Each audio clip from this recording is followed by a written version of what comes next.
Bueno, a continuación nos va a presentar la ingeniera agrónoma María Alejandra Marino.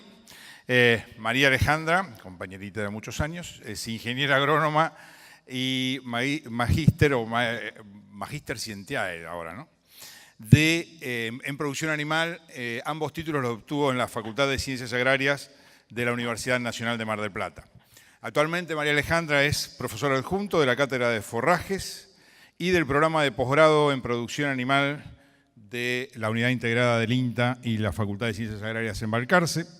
Es integrante del Grupo de Investigación, Producción y Utilización de Pasturas de la Unidad Integrada de Balcarce y sus áreas de interés: producción y utilización de pasturas y cultivos forrajeros y nutrición mineral de especies forrajeras.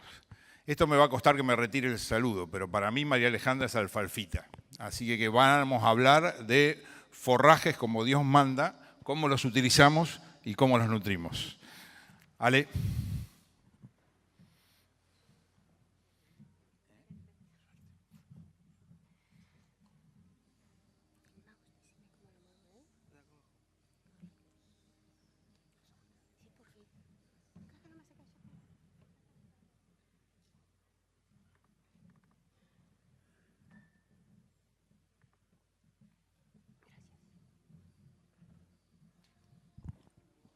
Buenas tardes.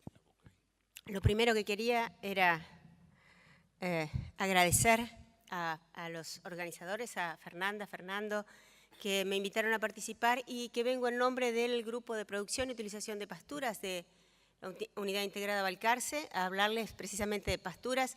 El título que me proponía Fernando era fertilización y, como siempre le digo, no nos gusta hablar solo de fertilización y van a ver por qué hablamos de fertilización y otras cuestiones. ¿De qué voy a hablar en estos 30 minutos? Lo primero que le comentaba a Fernando es que las pasturas vuelven, pero a nuevos sistemas productivos ganaderos, donde tenemos pensado proponerles nuevos techos productivos. Y los techos productivos altos y sostenibles en el tiempo, les proponemos que los logren con base forrajera pasturas perennes templadas. Cuando hablamos de pasturas perennes templadas, voy a hablar en general, tanto de alfalfa como de gramíneas, y cuando me voy a detener un poco en las gramíneas, porque consideramos que las gramíneas son la base forrajera en nuestra región pampeana húmeda, con algunos aportes de leguminosa que ya les voy a mencionar, bien importantes. Pero además de los techos productivos altos y persistentes en el tiempo, las pasturas nos ofrecen beneficios muy importantes. Ya se habló a la mañana, algo mencionó Fernanda, se habló recién, y dos ejemplos les voy a mostrar nada más de cómo las pasturas utilizan más eficientemente los recursos del ambiente y otra cosa importante, disminuyen los riesgos productivos en los establecimientos ganaderos y agrícolas ganaderos. Me tengo que detener un minuto en algunos aspectos que hacen a la presentación que tiene que ver con los aspectos ecofisiológicos del manejo de las pasturas. Y les voy a recordar un poco cómo crecen y cuándo crecen estas forrajeras perennes templadas. Y ahí vamos a meter entonces sí cómo los podemos cosechar eficientemente. Desde Balcarce estamos proponiendo un paquete tecnológico que lo denominamos Buenas Prácticas de Manejo de Pasturas. Hoy, simplemente por cuestiones de tiempo y de interés de ustedes, vamos a poner el énfasis en la nutrición mineral y básicamente voy a mostrar dos nutrientes fundamentales como son el nitrógeno y el fósforo. Y para terminar la presentación, rápidamente, mostrarles algunos ejemplos de estrategias de fertilización aplicables en estos sistemas ganaderos. Lo primero que les quería mostrar es un poco la situación de donde partimos. Eso que ustedes ven ahí, en la primera foto, es un agropiro de la Cuenca del Salado, un típico agropiro de la Cuenca del Salado, en campos ganaderos con muy severas limitantes productivas, con producciones de carne muy bajas, cercanas o inferiores a los 100 kilos de carne por hectárea y por año. En la medida en que tenemos campos ganaderos con menos limitantes productivas, pasamos a otras especies. En este caso, festucas, pastobillo con leguminosas, o en campos sin limitaciones productivas, que es la última foto, tenemos una especie muy interesante como es la alfalfa, consociada con gramíneas o pura, donde alcanzamos techos productivos ya con otras categorías de animales, 200, 300 kilos de carne por hectárea y por año. ¿Cuál es la constante de todos estos sistemas? Cambian las especies, pero los niveles productivos están bastante por debajo de lo que nosotros proponemos que se pueden lograr y que se obtienen en otros sistemas ganaderos de otras regiones templadas del mundo. Ahí tiene una foto de Australia o de Nueva Zelanda. Sistemas productivos con condiciones ambientales aproximadamente semejantes a las nuestras, con las mismas especies forrajeras. Ellos manejan festucas, raigrases, con los mismos animales, pero la diferencia fundamental entre esos altos niveles productivos y los nuestros es básicamente el manejo de las pasturas. Y cuando hablamos de pasturas perennes templadas, en este punto me detengo un segundo y les pido que miren esa foto. Y cuando hablamos de pasturas, me refiero a eso como pastura perenne templada. Es una cubierta densa, homogénea, formada básicamente por hojas. Ustedes en esas pasturas van a ver muy poca participación de tallos, pseudotallos, inflorescencias. Y ese tejido, que tiene alta producción, es de muy buena calidad. Básicamente tejido proteico, digestibilidad 70%, sin limitaciones para la performance animal. ¿Qué podemos esperar de estas pasturas? Las producciones esperables, los rendimientos esperables van de 10 a 20 toneladas de materia seca de calidad por hectárea y por año. ¿Y por qué hablo de un rango tan amplio? Hablo desde agropiro a pasturas base alfalfa o mezclas con alfalfa. Producen casi todo el año, como les voy a tratar de mostrar. Al menos 6 a 7 meses del año con seguridad, con altas tasas de crecimiento en otoño, a fin de invierno y muy altas tasas de crecimiento en primavera, que pueden mantener el alto valor nutritivo buena parte del año y que aportan sustentabilidad al sistema.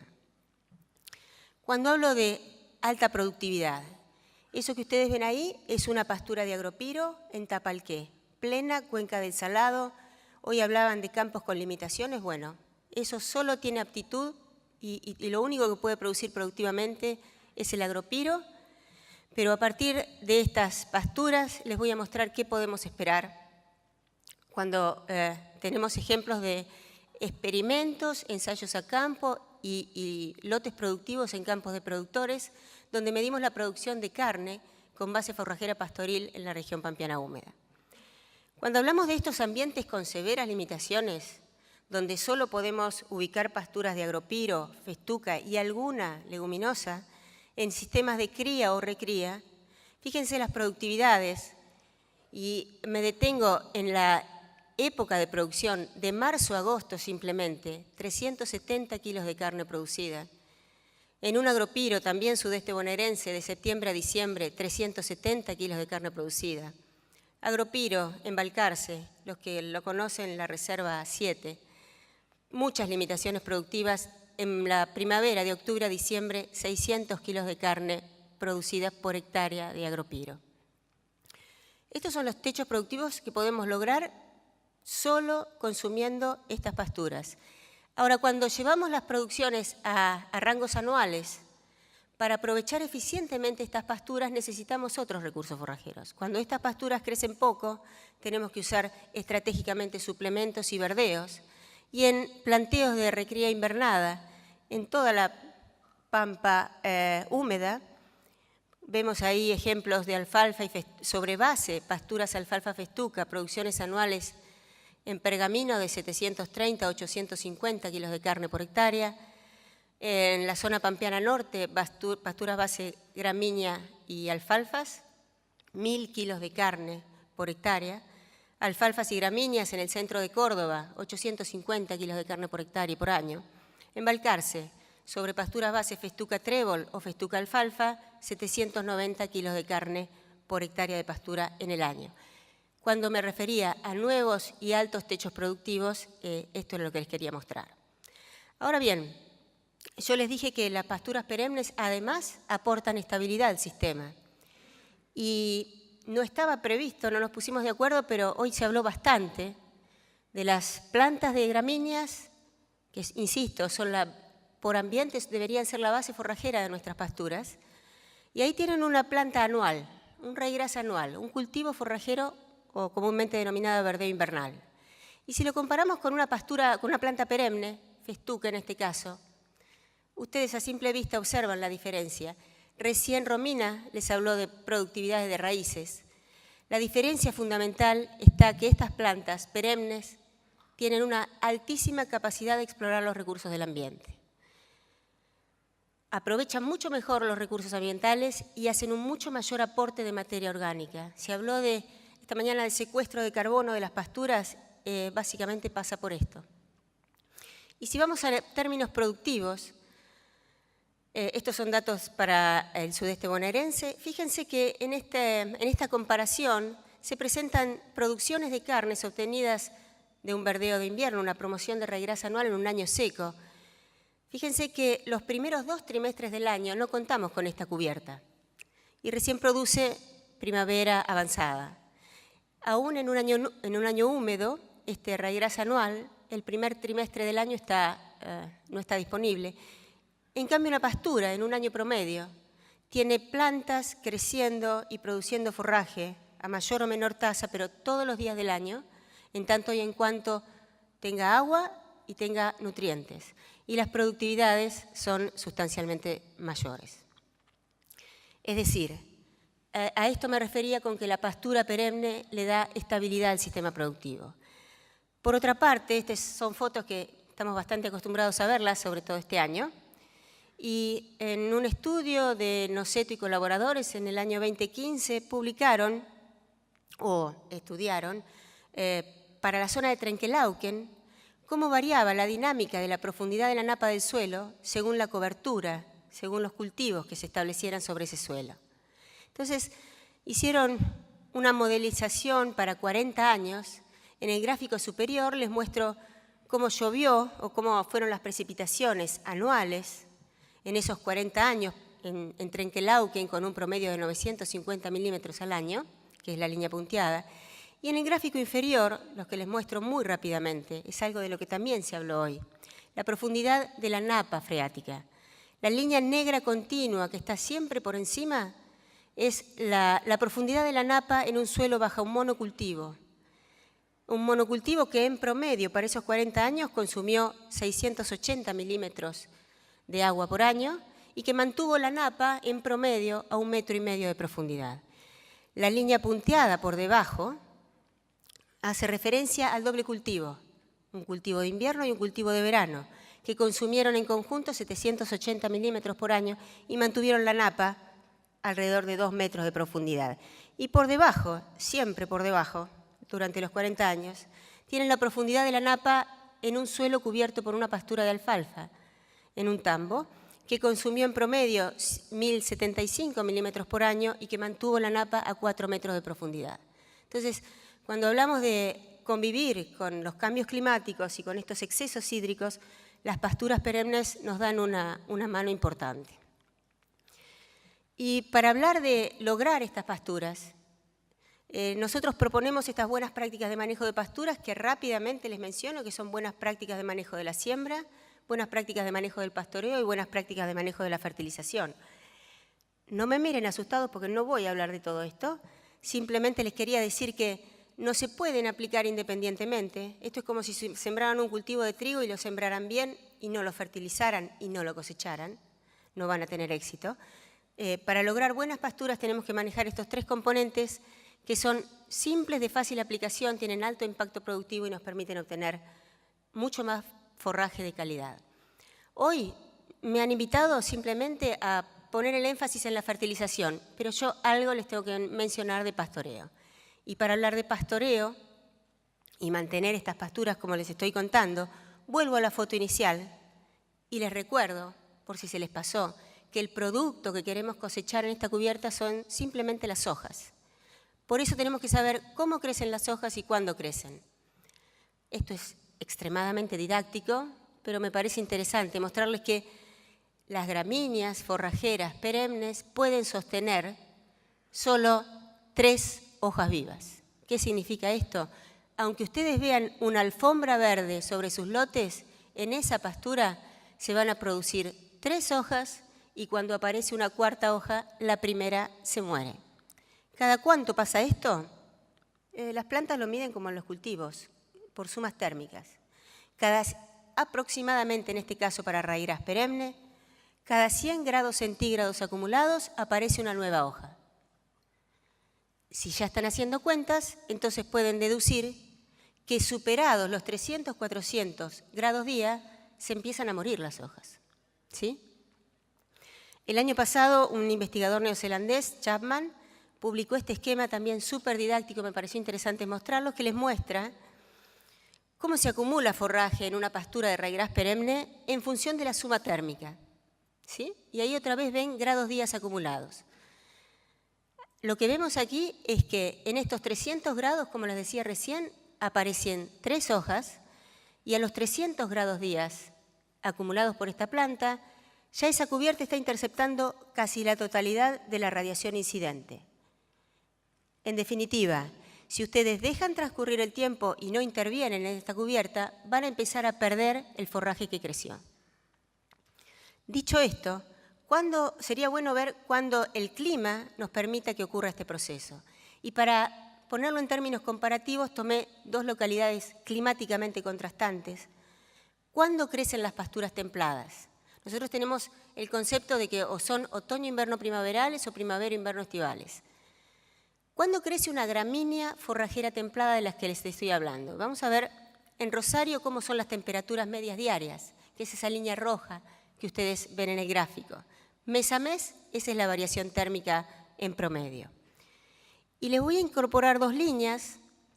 La primera línea indica los 10 grados de temperatura media del aire. ¿Qué significa eso para la planta? A partir de 10 grados, todas estas plantas que les estoy hablando empiezan a crecer activamente.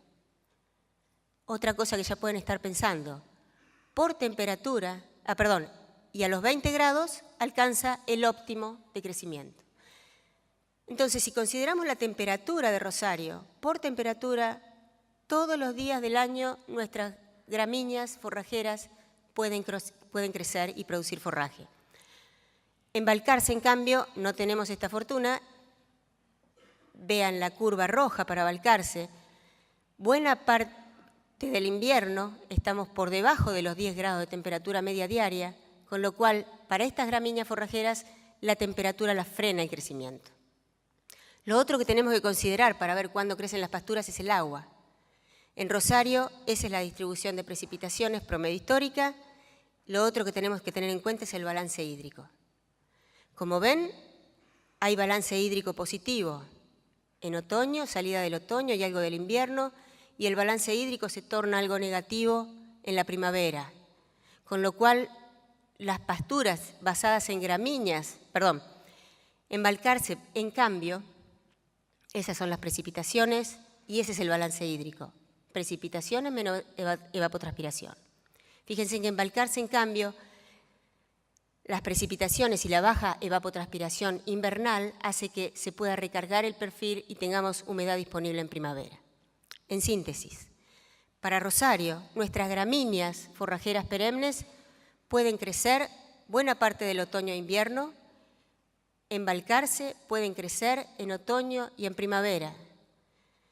Las gramíneas. Si a esto le agregamos alfalfa, la alfalfa en Rosario nos da crecimiento primavero-estival y en Balcarce primavero-estival. ¿Correcto? Entonces, por eso les digo que las pasturas pueden ofrecernos forraje buena parte del año. Teniendo en cuenta esto, ¿cómo las podemos cosechar? Y les doy solo un ejemplo para Balcarce, una pastura festuca trébol blanco, por ejemplo. Si tenemos en cuenta ese valor que les mencioné hace unos minutitos, que a partir de los 300, 400 grados días acumulados empezamos a perder el forraje producido, nuestras pasturas perennes, templadas, se pueden cosechar 8 a 10 veces al año, depende de las condiciones climáticas. El dato que falta poner aquí es que en estas cosechas se pueden cosechar en promedio, esto va a ser mucho más en primavera y algo menos en invierno, pero en promedio una tonelada de materia seca de calidad por hectárea, lo que equivale a 8.000 a 9.000 kilos de materia seca de calidad cosechados por año. Si esto lo convertimos con una eficiencia de 15 kilos de materia seca por kilo de carne, porque estamos hablando de forraje de muy buena calidad, estamos volviendo a este valor que les planteaba al principio. Para campos de Balcarce y pasturas de festuca trébol blanco, solo a pasto 500 a 600 kilos de carne por hectárea por año. Dicho esto, y viendo cómo podemos cosechar eficientemente el forraje producido, les debo decir que esto no se puede lograr simplemente con la nutrición que nos ofrece el ambiente. Estas pasturas de alta producción requieren un muy adecuado manejo de la fertilización. Y ahora viene el punto que ustedes querían escuchar. ¿Qué criterios les presento desde Balcarce para fertilizar las pasturas? Es bastante simple. Lo primero que tenemos que considerar es la demanda de las plantas, en función de lo que vimos recién.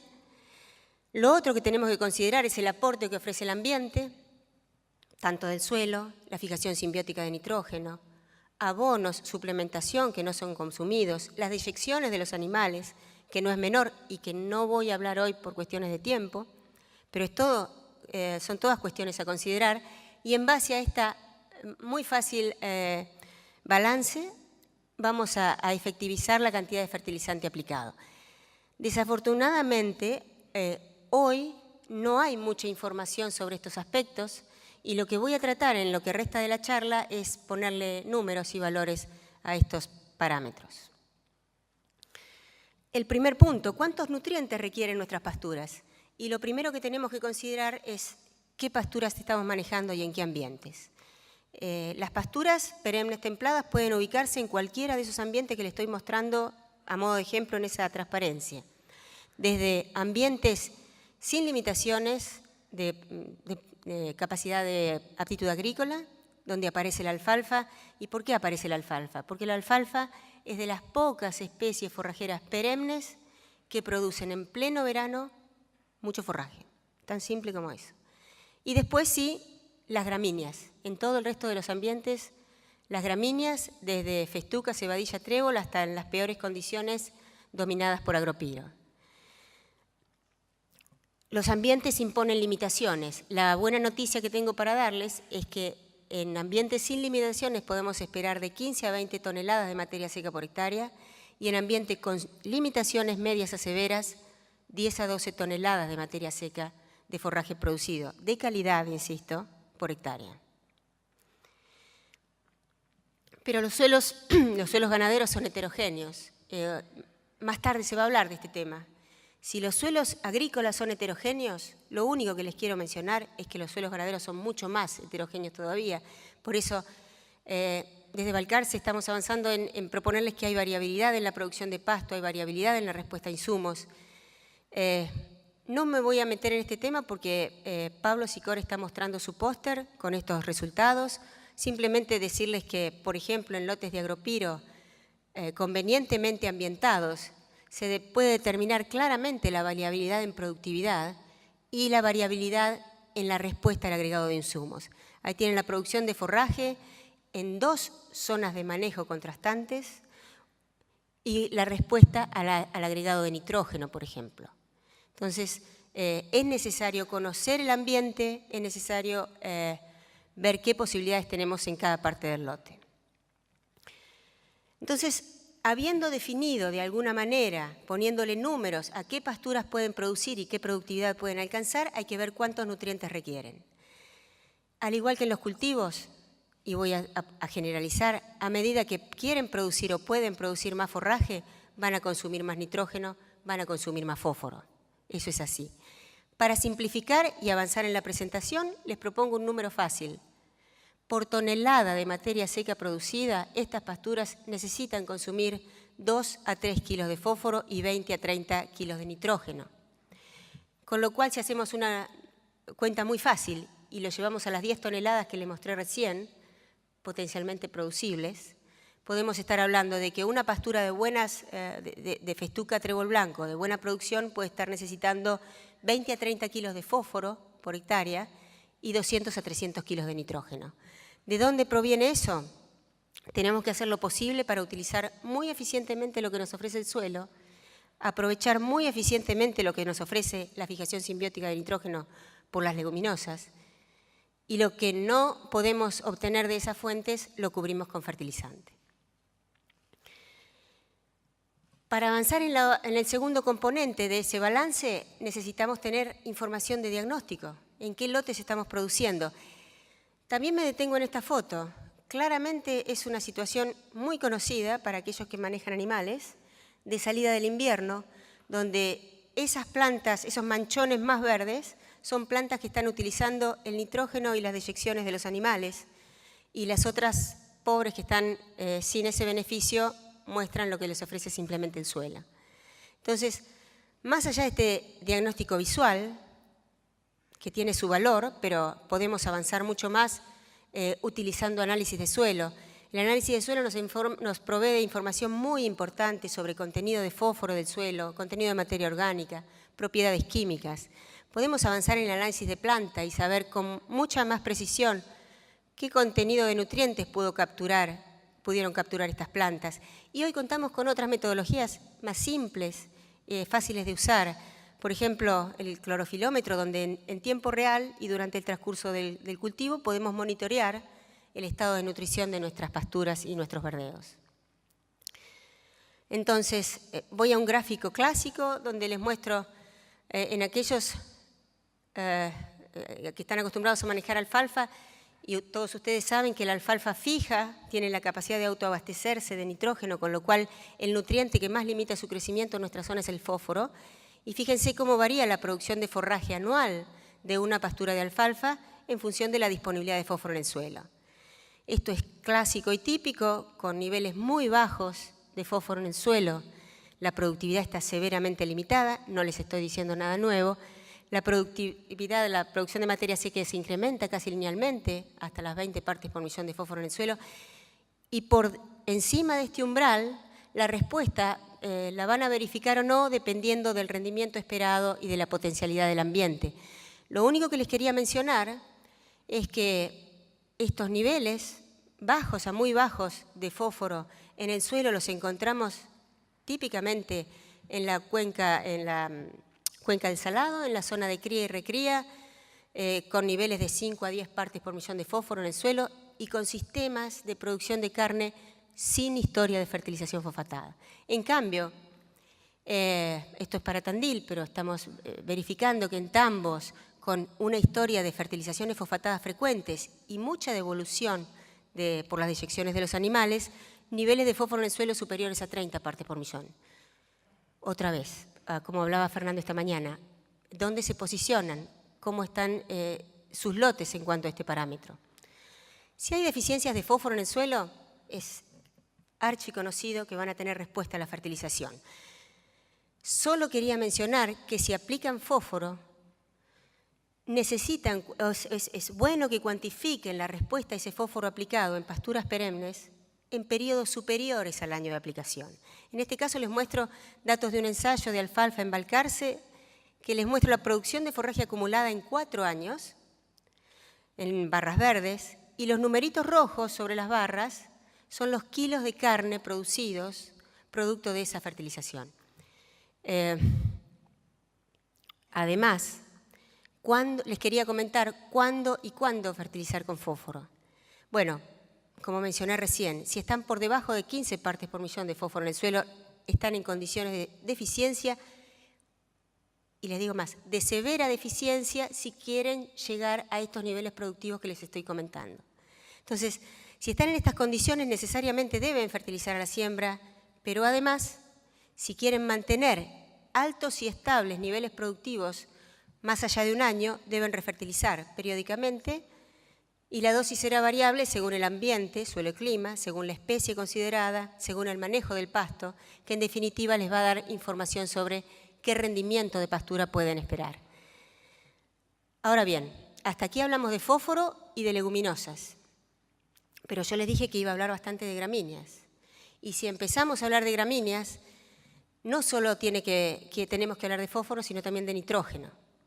Y cuando hablamos de nitrógeno, les muestro datos también, que tienen varios años, de una fertilización fosfonitrogenada, de una pastura consociada, base festuca y tréboles. Y otra vez, como aplicamos fósforo, les muestro la producción acumulada en 3 años. Y lo único que quería rescatar rápidamente, esta es la producción del testigo, la producción de 3 años. Fíjense lo que pasa con las producciones de pasto y de carne, aplicando fósforo solo, o aplicando solo nitrógeno, o una baja dosis de fósforo para estos 3 años de producción, con altas dosis de nitrógeno. Las mayores respuestas a estos 2 nutrientes aplicados se obtuvieron solo cuando altas dosis de fertilización fosfatada se acompañaron con alta aplicación de nitrógeno, aún en pasturas base gramínea con aporte de las leguminosas. Es decir, piensen en fertilizaciones balanceadas. Yo les dije que necesariamente teníamos que saber cuánto nos está ofreciendo el suelo y en este gráfico ven la mineralización de nitrógeno en 2 suelos, un suelo con alto contenido de materia orgánica u otro suelo con bajo contenido de materia orgánica. Y ahí tienen los valores de nitrógeno potencialmente mineralizable en cada uno de los casos. Si bien los valores son muy variables, recuerden que el nitrógeno, a diferencia del fósforo, es muy lábil, muy susceptible a pérdidas, como se mencionó esta mañana. La característica común es que en la zona o en el periodo de tiempo donde nuestras gramíneas perennes podrían crecer o empezar a crecer activamente, no tenemos nitrógeno en el suelo, ni en Balcarce, ni en Rosario, ni en Nueva Zelanda. Eso es así por una cuestión de actividad de los microorganismos. Entonces, ¿cómo es mi contenido de materia orgánica? ¿Estoy en la situación superior o en la línea inferior? ¿Cómo espero que aporte nitrógeno ese suelo? Lo otro que tengo que considerar son las leguminosas. Las leguminosas, yo les dije que era bastante variable el aporte y aquí les muestro cómo varía según la especie utilizada, pero además es variable en función de condiciones climáticas, condiciones edáficas, con los cuales además en pasturas el aporte se registra avanzada la primavera. Es por esto que no podemos depender solamente del aporte de nitrógeno de las leguminosas, aunque sea más que importante. ¿Cuándo y cuándo fertilizar con nitrógeno? Entonces, vuelvo a las condiciones climáticas. Esto ya lo vimos. ¿Cuándo fertilizar las gramíneas con nitrógeno en Rosario? Bueno, cuando tienen condiciones para crecer. Esto es otoño-invierno. Y dijimos que en primavera pueden estar restringidas por desbalances hídricos. En cambio, en Balcarce, cuando dijimos que tienen condiciones para crecer y que puede haber probabilidad de que haya poco nitrógeno en el suelo. Lo otro a considerar, y ya estoy avanzando hacia la parte final, es qué especies estamos manejando o qué mezcla. Fíjense en esta mezcla, alfalfa, festuca mediterránea. Sin entrar en detalles, la festuca mediterránea crece más en la época fría, en otoño-invierno, que la festuca templada. Entonces, en este gráfico les muestro cómo produjo forraje una festuca mediterránea con aporte de fósforo, sin aporte de nitrógeno. Muy poco en invierno, un pico avanzada la primavera. La barra verde les muestra cómo creció esa festuca si le pusimos nitrógeno en abril, bastante nitrógeno en abril. Creció el doble en otoño-invierno y produjo igual que el testigo en primavera. La barra azul les muestra qué pasa si aplicamos ese nitrógeno en agosto. Exacerbamos el pico de producción primaveral. Y en rosa, una aplicación dividida. El gráfico de abajo muestra qué pasó con la alfalfa, importantísima en esta mezcla porque produce el forraje en verano.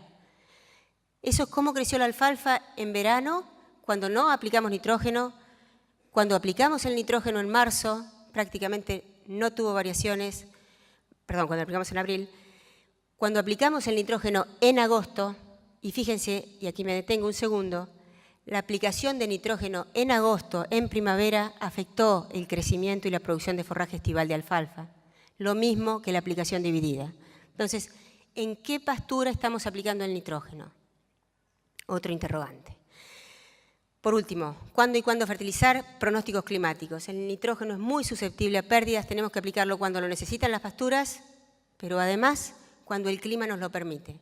Eso es un estado de las reservas hídricas del suelo de praderas para la semana pasada, un pronóstico trimestral de qué lluvias esperamos tener en los próximos 3 meses, un pronóstico térmico, es decir, qué condiciones tendrán nuestras gramíneas para crecer y aprovechar ese nitrógeno. Si no están dadas las condiciones, es preferible esperar a mejor oportunidad. Y para terminar, para fertilizar y utilizar eficientemente el forraje producido. En ese cuadro o gráfico tienen la producción de forraje fin de invierno y primavera para una pastura gramínea que tiene fósforo y no tiene nitrógeno, y otra abajo que tiene fósforo pero además tiene bastante nitrógeno. Como ustedes pueden ver, la diferencia que yo considero más importante para los sistemas productivos ganaderos es que adelantamos un mes la utilización de ese pasto, adelantamos un mes la primavera. También aumentamos la producción de forraje si la cosechamos eficientemente. Y si la cosecharon eficientemente, también prolongaron la utilización de esa primavera. En la foto ven lo que se ve claramente en un ensayo de fertilización nitrogenada, lo que producimos con muy altas dosis, medianas o nada. No es necesario en pasturas alcanzar al mismo momento en todos los lotes los mismos techos productivos. ¿Por qué? Porque necesitamos escalonar la producción de forraje. Por eso una estrategia interesante para aplicar nitrógeno. Acuérdense que nosotros necesitamos cosechar el forraje no una sola vez, sino todos los días del año. Podemos aplicar una sola vez, pero con dosis variables. Con muy altas dosis, para aprovechar rápidamente ese forraje producido, con dosis intermedia para el forraje que necesitamos utilizar más lentamente, o sin fertilización nitrogenada del forraje que vamos a utilizar tardíamente, con dosis promedio, bastante razonables económica y ambientalmente. En síntesis, un plan de fertilización tiene que tener en cuenta el aporte de fósforo en el sistema para aprovechar adecuadamente el nitrógeno mineralizado. Con nitrógeno pueden adelantar el comienzo de la estación de crecimiento para cubrir el requerimiento de los animales en pastoreo. Pueden escalonar la oferta de forraje. Acuérdense que no todo el campo tiene que ser fertilizado de igual manera. El momento y dosis de fertilización es variable según las condiciones climáticas de cada zona productiva y especie, y pueden ajustar dosis de nutrientes sin perder efectividad. Todo esto está publicado, está en la red, en la web, con ese título, en la web de INTA, y a los que necesiten más información los esperamos en Balcarce en octubre. Muchísimas gracias.